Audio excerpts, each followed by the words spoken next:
নিরামিষ দিনে এরকম পনিরের রেসিপি হলে আর কিছুই চাই না। চলো দেখে আসি পনিরের রেসিপিটা আমি কিভাবে তৈরি করলাম।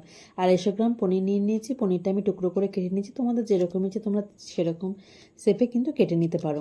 আমি এখানে পনিরটাকে কেটে ওপর থেকে একটুখানি সামান্য নুন আর কিছু না, এখন কিছু দেবো না, নুন দিয়ে একটুখানি রেখে দিয়েছি। আর আজকে আমি তৈরি করবো মটর পনির, তবে আমি নিরামিষভাবে তৈরি করছি। এদিকে মধ্যে আমি পনিরগুলো দিয়ে দিলাম।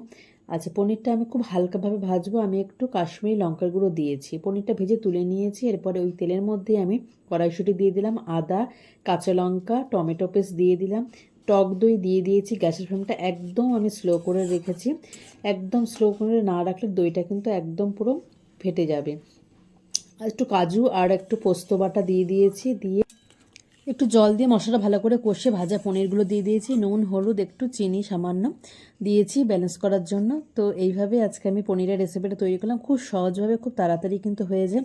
আজকে না আমার এই যে দেখো পনিরের সাথে আছে, পনিরের সাথে একটু আলুর দম আছে লাঞ্চে, আর এখানে আছে ফ্রাইড রাইস বা পোলাও, যাই হোক।